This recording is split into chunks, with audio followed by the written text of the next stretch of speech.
Pero la iglesia contaba con un movimiento muy fuerte, que era la Acción Católica. La Acción Católica era el caballito de batalla del catolicismo en España. Y ellos eran personas muy bien formadas, eran personas muy radicales en el seguimiento de Jesús y muy preocupados porque el Evangelio llegase a otras personas.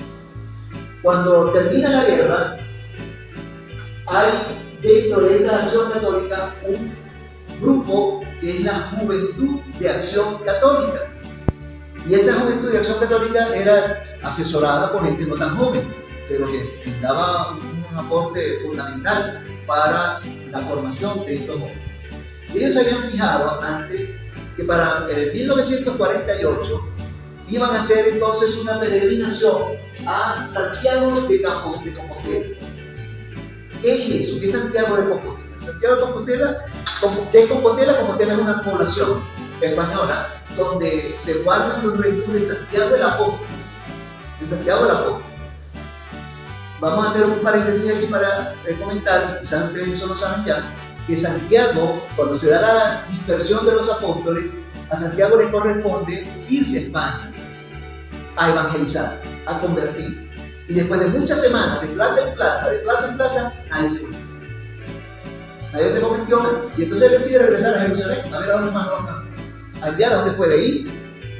Y por Zaragoza se encuentra entonces en su preocupación de qué voy a decir y cómo voy a hacer y el fracaso que he tenido, se le aparece la Virgen María en una columna bajita, es decir, en un pilar. Se le aparece la Virgen a Santiago y dice: hijo, dice: madre, me regreso. Aquí nadie escuchó el mensaje, ni una persona logré conquistar para el Señor. Nadie se convirtió, me voy. Y le dice la madre: hijo, tú no te vas a regresar, tú no te vas a seguir tu camino, te vas a regresar, vas a seguir en España, porque está previsto que de España va a salir la conversión del nuevo mundo.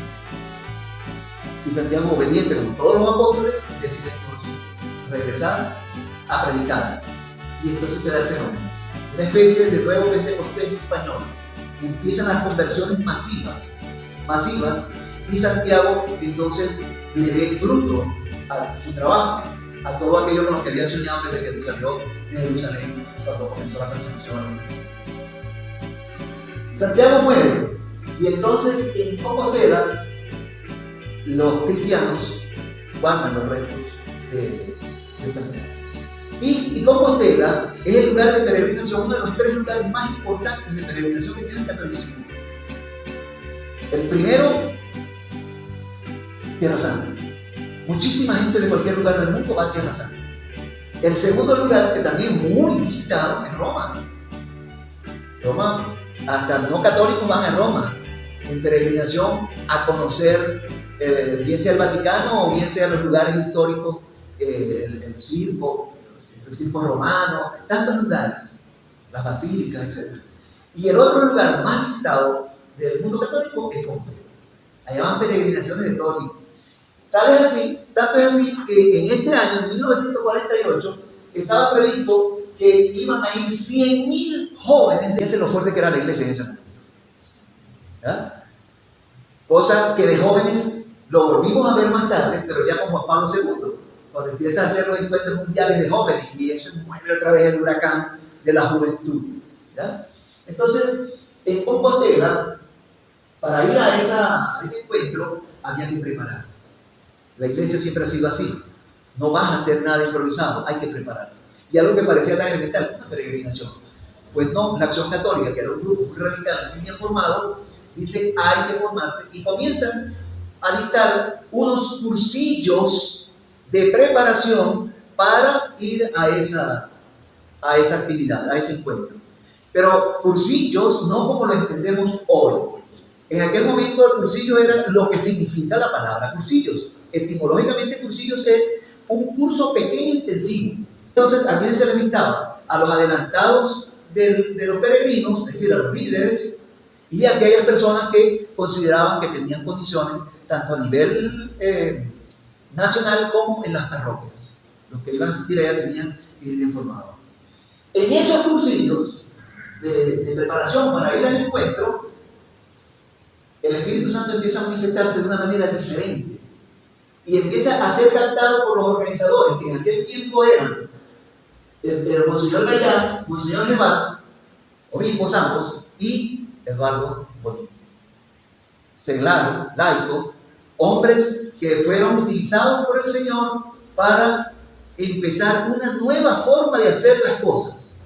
Era el mismo mensaje de Jesús, pero hecho de otro modo. Y decíamos hace unos días atrás que para obtener resultados diferentes hay que hacer lo mismo de modo diferente, para obtener resultados diferentes. Y eso es lo que el Espíritu Santo le inspira a estos tres hombres.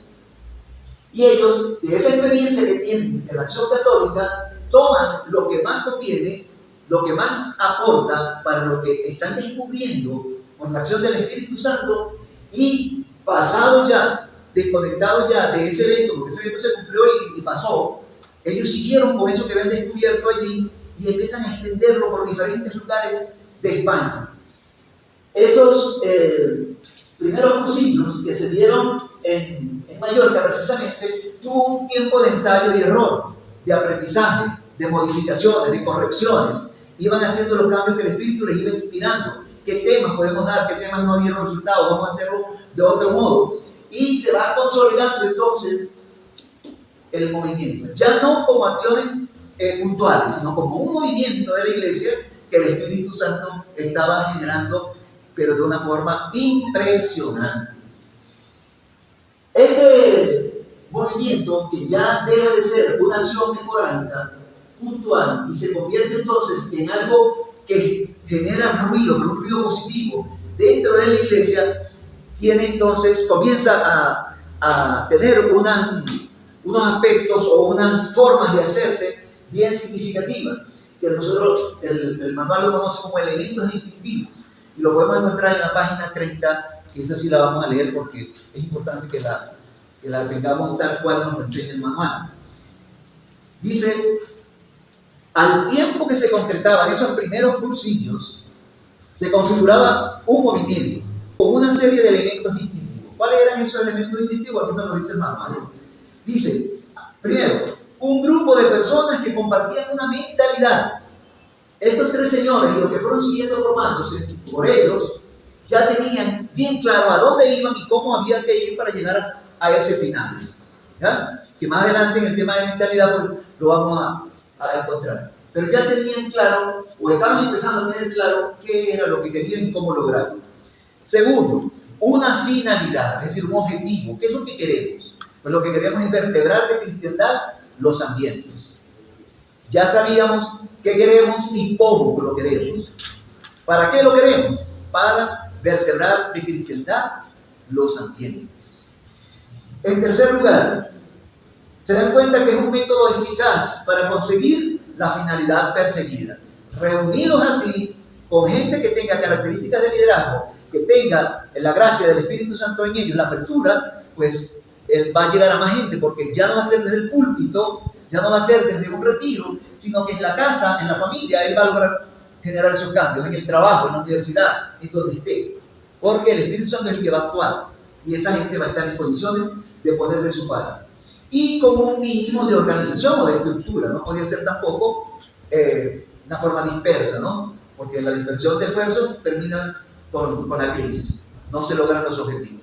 Había que darle una forma, y lo vamos a ver en el mapa mental un poquito más adelante. Más adelante, nos encontramos entonces con que el punto de anclaje, la piedra angular de este trabajo que se viene desarrollando, viene a ser precisamente esa forma que quiere dársele al movimiento para que tenga mayor éxito, y nos lo plantea el manual en 5 elementos. Primero, la percepción de la realidad. ¿Qué está pasando en España? ¿Qué está pasando en el mundo? ¿Y qué era lo que estaba pasando? Pues que el mundo estaba de espaldas a Dios y que la vida había dejado de ser cristiana. Ya no solo por la consecuencia del tiempo de posguerra en España, era que en el mundo ya se estaban dando esos síntomas de alejamiento del Señor, de ignorar al Señor. En segundo lugar, se había llegado a la conclusión de que esto reclamaba una nueva respuesta evangelizadora que renovara el mundo desde dentro. Y aquí me voy a devolver un momentico para aquí. Los jóvenes de la Acción Católica, ¿por qué estaban empeñados y enrolados en esto? Porque ellos no estaban conformes, y fíjense que no es lo mismo que no estar de acuerdo, no estaban conformes con la forma como la iglesia estaba manejando las cosas. No estaba conforme con la pastoral que se estaba desarrollando en ese tiempo. Había que hacerlo de otra forma. Y eso se parece también un poquito a lo que decía Juan Pablo II, ¿no? Al hombre de hoy con los recursos de hoy. Sí, había que hacerlo de otra forma. Y eso el Espíritu Santo lo fue inspirando hasta llegar entonces a estos elementos que estamos ahora citando. En tercer lugar, una ardiente convicción de que un mundo nuevo requiere hombres y mujeres transformadas. Tiene que haber una transformación interior en ese hombre. Él puede ser lo que haya sido en el pasado, pero a partir de ese momento tiene que ser otra persona. Y entonces, transformando a esos hombres y a esas mujeres, se podían lograr esos objetivos de vertebrar de cristiandad esos ambientes. En cuarto lugar, tenían la certeza de que el mundo era el sitio de salvación. Es aquí en la tierra, es aquí en el mundo, donde me voy a salvar y puedo ayudar a salvar a otros. Y en la medida en que logre salvar, aunque sea a uno, ya garantice mi salvación. Dice San Luis María de Montfort que la salvación de un alma, de una, del purgatorio o la conversión de un pecador, es más importante que la creación del universo, de la tierra y del cielo juntos. Se puede imaginar lo que es para Dios. Tener conciencia de que es en el mundo que nos vamos a salvar. Y de último, la convicción de que el cristianismo era la solución de toda la problemática, que era posible para cualquier persona, incluso para los que vivían al margen. Está en nosotros el aprovecharla y está en nosotros el llevarla para que aquel la aproveche.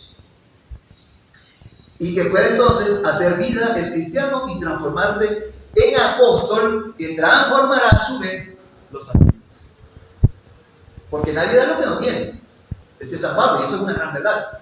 Si el hombre que nosotros queremos, el nuevo hombre, no es preparado para que sea el nuevo hombre, pues no va a ser nunca el nuevo hombre. Y Cursillos, ahora como movimiento, el Espíritu Santo le está brindando a la iglesia, a la humanidad, una nueva herramienta, una nueva metodología, una nueva forma, pero que tiene el mismo objetivo: ir al cielo y llevar gente al cielo. A partir de esa mentalidad, entonces se estableció una nueva forma de evangelizar. Que parta de la realidad concreta de las personas. Si estás casado, como casado, tu obligación es con tu pareja, con tus hijos primero.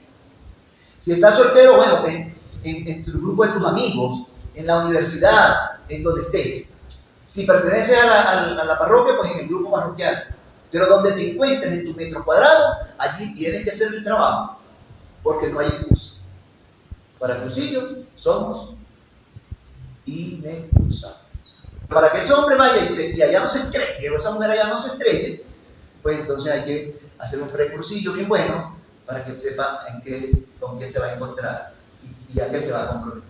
Segundo, que les presente y les posibilite vivir lo fundamental cristiano. El movimiento tiene que ofrecerle a ese nuevo, a esa persona, las herramientas necesarias para encontrarse con el Señor. Y por eso el movimiento tiene esos rollos, esos temas que tienen que tocarle el corazón. Si no, bueno, se perdió el esfuerzo, se hizo lo mejor que se pudo. Pero si se hubiese hecho un buen precursivo, ese hombre o esa mujer hubiese recibido mejor el mensaje. Tercero, que los proyecte a un apostolado de sus amigos. No basta con ser discípulos, hay que ser apóstoles. Hay que ser apóstoles. Y el discipulado lo recibimos, lo podemos tener de muchas formas, pero se me ocurren dos más importantes. Una, por nosotros mismos, leyendo, preparándonos. Y la otra, recibiendo. Asistiendo a cursos de formación, a escuelas, preparándonos para que estemos en capacidad de compartir con los que no saben nada la información que ya nosotros poseemos. Así la mentalidad surge, de la mentalidad surge el método estratégico que caracteriza al movimiento de Cursillos de cristiandad. Si el movimiento no tuviese claro eso, si el Espíritu Santo no hubiese inspirado a estos tres hombres y a todos los que después de ellos fueron recibiendo la información, pues a lo mejor estaríamos todavía en la catacumba, estaríamos todavía en los primeros pasos. Pero el Espíritu Santo actúa donde Él quiere, como quiere, cuando quiere y del modo que quiere. Y nosotros simplemente tenemos que decirle: sí, Señor, aquí estoy, heme aquí. Bien, la expansión del movimiento tuvo que darse más allá de las fronteras de Mallorca. y empieza a expandirse por toda España, por todas las provincias de España, y se va consolidando hasta 1953. De ahí entonces sale al mundo, sale a otros lugares. En el caso de América, el primer lugar donde se conoce y se realiza un cursillo es en Bogotá, en Colombia, en 1953. Allí se realiza el primer cursillo de mujeres de toda América. Y fíjense que no fueron hombres. Eso me hace recordar un poquito aquello de la resurrección del Señor. ¿Ya? Eran las mujeres a quien el Señor envía a llevar el mensaje. Y así lo ocurre al cursillo. El Espíritu Santo se mueve como Él quiere. Y utiliza a estas mujeres para convencer a su esposo, a sus hijos, y sigue creciendo el movimiento.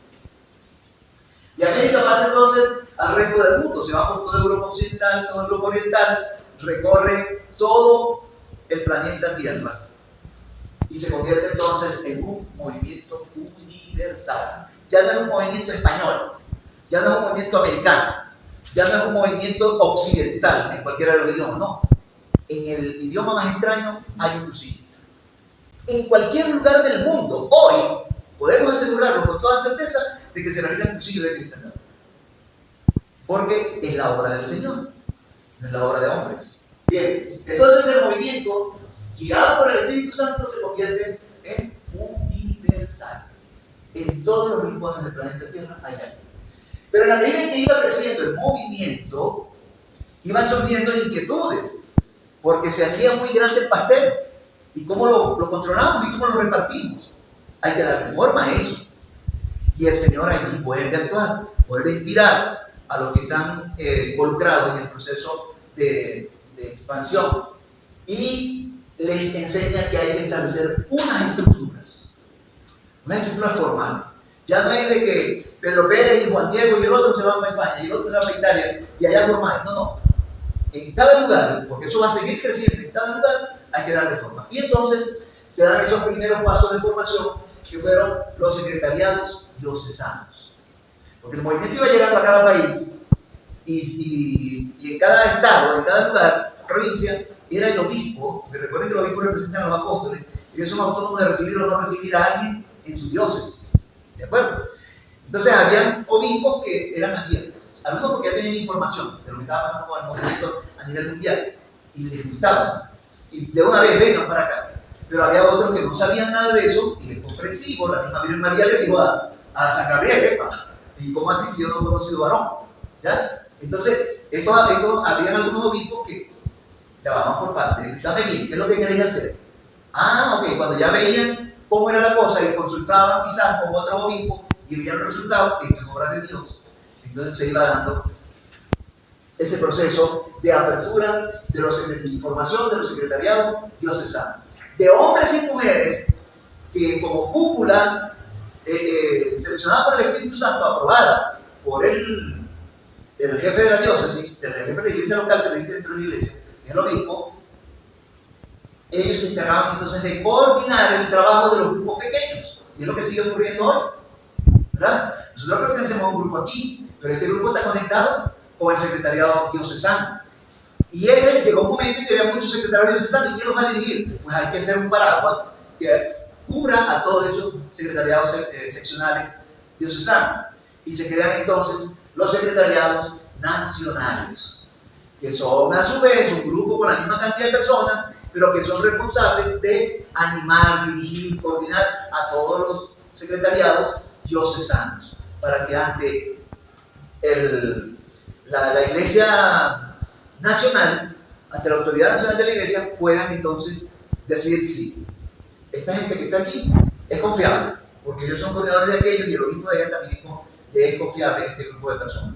Entonces, este paraguas se comienza a generar en 1961 en México. Allí se realiza el primer secretariado nacional y el segundo se realiza en Venezuela en 1962. Fueron los dos primeros países latinoamericanos donde se dieron los secretariados nacionales. Pero junto con el de Venezuela, en el mismo año, de 1962, surgen otros. Surge España, fíjense, en España nace y ahí no fue el primer secretario nacional. Ocurre primero en México y en Venezuela. Después surge España, Portugal y otros países. En ese mismo año, 20 países constituyeron sus secretariados nacionales. Cuando los secretariados, cuando el movimiento está entonces funcionando en distintos países, se va a generar entonces ese interés, ese deseo, esa inquietud por conocer qué hace el cursillista del otro país que yo no conozco. ¿Cómo se está llevando el movimiento allá? ¿Existirá? ¿No existirá? Y entonces empiezan a darse estos encuentros de los grupos internacionales. Estos grupos internacionales, el primero fue el encuentro latinoamericano. El primer encuentro latinoamericano se da en Colombia otra vez, en 1968, en Bogotá. El segundo encuentro se da en México,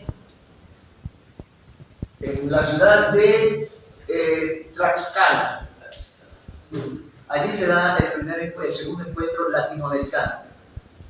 Y en la medida en que otros países se enteran de que en Latinoamérica se está haciendo, vamos a hacerlo nosotros también, y ese germen espiritual va creciendo. Y entonces en Mallorca, en 1972, se da el primer grupo de trabajo de Europa. Todos los países europeos se encontraron en un solo lugar, todos los secretariados nacionales se encuentran en Mallorca. Y allí se produce se conforma el primer grupo de trabajo para Europa. En este encuentro de 1972 es donde se acuerda la creación de un manual para el movimiento de cursillos de cristiandad. Allí, en 1972, se da la propuesta para la primera edición del manual. El latino, muy fácil de entender, cualquiera lo puede comprender.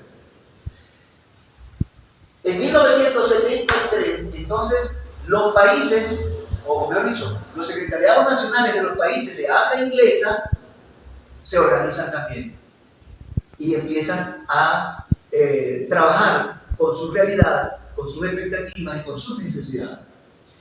En 1990 surgen entonces todos los que pertenecen al Asia y a Oceanías, los continentes más del Oriente Lejano, diríamos, ¿verdad? Y se conforma entonces el grupo de habla no inglesa, que tiene que ver con el Pacífico, todas las islas, todo lo que está por allá, Asia y Oceanía, que incluye a todas estas islas, países que son islas. Y en 1997 fue la ciudad de Guam. Y en 1997 entonces se conforma el grupo de trabajo para América del Norte y el Caribe. Todas estas islas caribeñas que no conocían el movimiento, o mejor dicho, que sí lo conocían, pero que no estaban constituidos, que tenían que estar yendo donde decidieran los de Latinoamérica o donde decidieran los de los ingleses, dicen, nosotros también queremos más control de la realidad. Y se constituye entonces el NACG, que es el grupo de trabajo de América del Norte y el Caribe. Existiendo todos estos grupos de trabajo en los distintos lugares del planeta, se da cuenta entonces el movimiento que es necesario crear otro paraguas que los arrope a todos. Y se crea entonces la OMCC, que es el Organismo Mundial de Cursillos de Cristiandad. Y eso surge en 1980 en un encuentro que hubo en República Dominicana, en Santo Domingo. Allí surge la necesidad de crear el grupo de Movimiento de Cursillos de Cristiandad, pero a nivel global, a nivel mundial, que más tarde es el que va a ser el representante oficial del MCC ante el Vaticano y ante estas autoridades máximas de la Iglesia.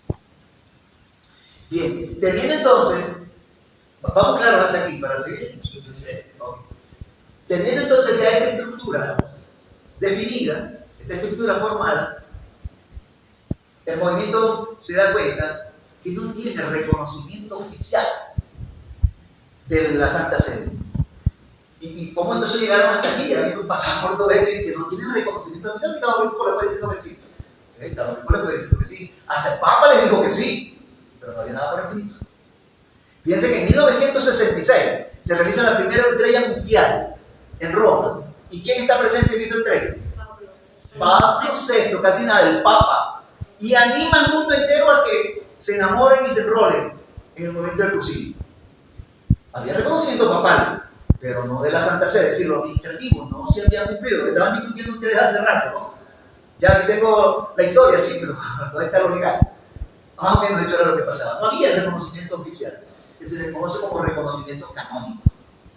¿No es? ¿Por qué canónico? Porque no estaba en el canon, no estaba en la lista de los grupos que hacen vida dentro de la iglesia y que son reconocidos por la Santa Sede. Entonces, en 1989, este señor que está aquí, en la OMCC, el Organismo Mundial de Concilio de Cristiandad, hace la solicitud. Solicitamos formalmente que se nos reconozca como un movimiento de apostolado. Y aquí están los antecedentes, y aquí están toda nuestra experiencia, aquí está el testimonio, aquí está. Ok, vamos a estudiarlo. Y pasan varios años. Desde 1989 hasta el 2004. Casi 16 años en estudio. Ok, pero la iglesia no hace nada. Fíjense, cuando hay una aparición de la Virgen, la iglesia no dice una vez, sí, apareció la Virgen. No, vamos, estudia primero. Hay un milagro, se curó fue. Ya vamos, primero a preguntar a los médicos. Sí, la iglesia hace las cosas siempre, siempre, siempre. Un paso y después el otro paso. Ok, entonces se hace la solicitud en 1989 y el Consejo Pontificio para los laicos emite un decreto en el 2004 donde dice sí, todo lo que nos dijeron, todo lo que nos trajeron es válido. Sí, los reconocemos. Ahora falta que sea aprobado. Entonces esa aprobación es la que se da en el 2014, porque tiene que presentar estatutos. Y volvemos al ejemplo de la discusión de hace un rato. Tiene que ver la parte formal. ¿Dónde están los estatutos de ustedes? Que vamos a ponerlos a pulirlo. Capitán, ok, vamos a estudiarlo. Y cuando al fin los estudian y los aprueban, entonces en el 2014 se aprueban esos estatutos y se da formalmente el reconocimiento canónico del movimiento del Concilio de Cristiandad. Esto nos quiere decir dos cosas. Primero, que hoy somos reconocidos tal. Pero lo otro es que no se necesita, cuando la acción es del Espíritu Santo, ningún reconocimiento. Fíjense todo lo que ocurrió. Había en el corazón, había en el alma de toda esa gente la acción del Espíritu Santo. Esta es la formalidad. Pero había que cumplir, porque la iglesia es una institución también civil, es una institución también terráquea, es una institución de hombres. Y todo tiene que ser también con formalidad. Se cumple entonces y se da el reconocimiento canónico. ¿Quién lo emite? El Consejo Pontificio para los laicos. No para las monjas, no para los curas, es para los laicos. Bien, digo, es para ver con el cursillo, sino el Consejo Pontificio. Habiendo visto esto, entonces podemos tomar unas conclusiones. Y es que no podemos amar al movimiento si no conocemos al movimiento. No podemos saber del movimiento si no lo estudiamos. No podemos enamorarnos del movimiento si no sabemos qué es y cómo es. Volvemos a San Pablo, nadie ama lo que no conoce. Y nadie da lo que no tiene. Entonces, tenemos que tomar una conciencia, tener conciencia histórica del movimiento. A mí me llamó la atención cuando se tocó el tema, creo que fue Claudio el que liderizaba la inquietud, porque queremos conocer, y una inquietud sana, y además obligación de todo, sentirla, ¿no? Tenemos que conocerlo. ¿Por qué? Porque es necesario tener conciencia histórica, es necesario saber todos los pormenores de eso que queremos conocer. Teniendo esa conciencia histórica, podemos entonces comprender la identidad y la realidad del movimiento. Porque no entenderemos entonces en cosas tan elementales como de colores. Y el otro dice, de colores. Hay una identidad. Somos afines, pertenecemos a lo mismo. Puede ser una franela, el logo, y yo lo veo en el logo, ¡epa, de colores! No sé ni quién es, pero sé que me va a responder. Porque ese logo no más que lo tiene un no lo carga cualquiera. A mí me preocupa cuando cargan el arcoíris. Porque el movimiento que es universal es el mismo símbolo que utiliza el arcoíris.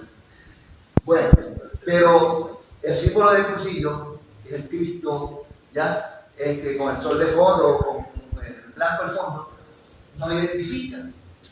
nos genera identidad y nos enamora. Y nos enamora. Y una de las características que yo por lo menos siento en estos primeros 40 años de cursillista es el cómo uno siente gusto por ir a la reunión de cursillo. Cuando uno ve a otro cursillista, uno se alegra, ese es de mi familia, ese es de los míos. Igual uno quiere al legionario, puede querer al carismático, al catecúmeno, pero cuando uno sabe que él es cursillista, la cosa cambia. La sensación es diferente. Y el ambiente que hay en una estrella es muy distinta a cualquier reunión de cualquier especie. Es distinto. Porque estamos identificados con nuestra realidad, con nuestro ambiente cristiano, ambiente católico. Esa identidad, esa realidad y esa conciencia histórica tenemos que verla entonces en una triple dimensión. Y esa triple dimensión es, por un lado, gratitud. Tenemos que estar agradecidos con el Espíritu Santo de que generó en aquellos 3 hombres esa nueva forma de evangelización y cómo fue luego acompañando para que se distribuyera por todos los rincones. Por todos los rincones del planeta. Agradecidos de esa manifestación maravillosa del Espíritu Santo. Pero eso genera, no podemos quedar nada más en lo romántico que estar agradecidos. Ay, papá Dios, tú sí eres chévere conmigo, tal y cual. Pasé 3 días en el cursillo. Recibí y viví en el cursillo. Pero ¿qué es lo que nos dicen cuando salimos del cursillo? Pero ¿qué es lo que nos dicen cuando, en el último momento, todavía estamos en el cursillo antes de salir? ¿Qué es lo que nos dicen? Cristo cuenta contigo y yo con su gracia. Es decir, tiene que haber esta otra parte. Compromiso. Yo me siento o me tengo que sentir comprometido con Cristo, con la iglesia y en tercer lugar con el movimiento. ¿Ya? Compromiso. Pero ese compromiso no puede ser bien solo. Es decir, no puede ser un compromiso individual, solo. Tiene que ser un compromiso también colectivo. El mismo compromiso que yo tengo de apoyar al sacerdote en mi parroquia, tiene que sentirlo el equipo.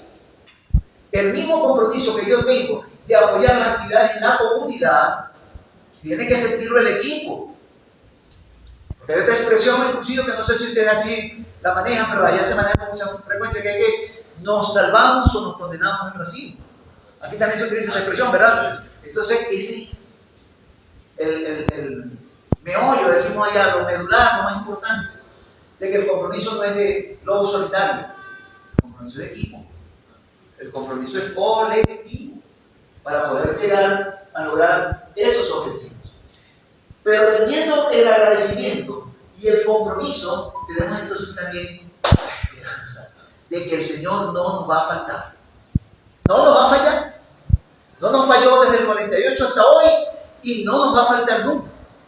Miren, yo recibí un impacto muy fuerte, y esto lo cuento como anécdota. Cuando por allá en el año 86 o 88, no recuerdo bien la fecha, asistí a un encuentro nacional del movimiento de cursillo en Caracas.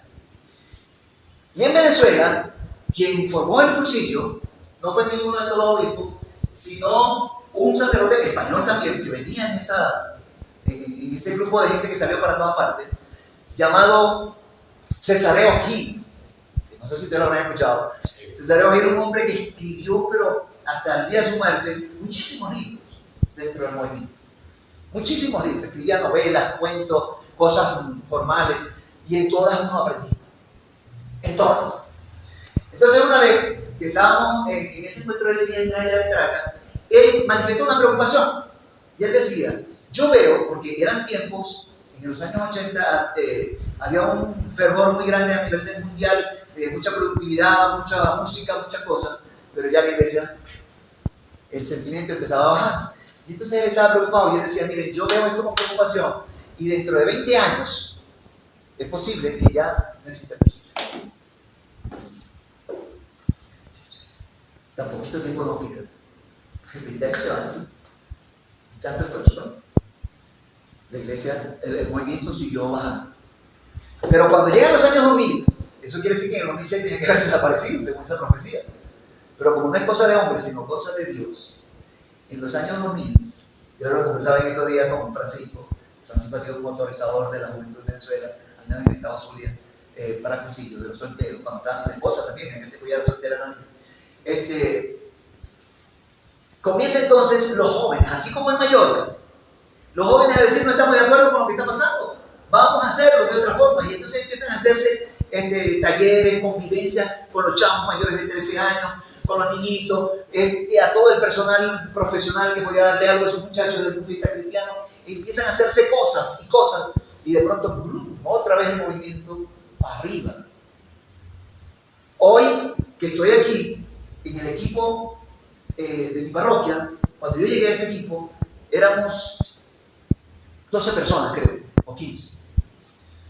Quien estaba allí, de párroco, es el mismo párroco que yo les hablé en estos días a ustedes, o no, quizás no al grupo, pero le decía a Claudio y a Francisco y a otros, que yo tuve un párroco que era anti-cursillo, o sea, enemigo radical de cursillo, no quería para nada cursillo, no era que no conocía, era que lo que había visto de algunos cursillistas le chocaba en sus parroquias anteriores. Yo decía, ustedes no los quiero, pero ni de lejos. Pero el equipo en ese momento, el que estaba, que no es el del que estoy hablando ahorita, era un equipo de casi 70 personas. Y era una cuestión tan fervorosa lo que se vivía en ese grupo, al punto de que si alguien compraba un terreno y no tenía que iniciar la casa, entre todos le hacíamos la casa. Y si alguien no tenía que reparar el carro, se le reparaba el carro. Y si se le dañaba la lavadora, el otro le prestaba la lavadora para que fuera la lavadora. Es decir, todos vivíamos como una familia, ¿no? Entonces, llegó un momento en que él dijo, yo estoy viendo el testimonio de ustedes, yo quiero hacer cursillo.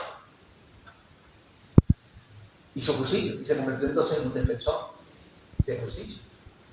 Cuando yo llego a esta otra parroquia, porque yo les decía a ustedes en la materia pasada que yo era muy nómada, por el trabajo y por tantas cosas, me cambiaba mucho de lugar. Cuando vuelvo a Maracaibo, me lo encuentro en la parroquia donde estoy ahora.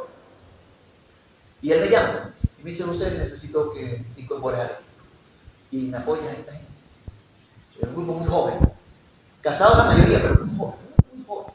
Yo creo que los más viejos, exceptuando 2 o 3, eran como Francisco y la esposa, se pueden imaginar. Y los demás eran pichos.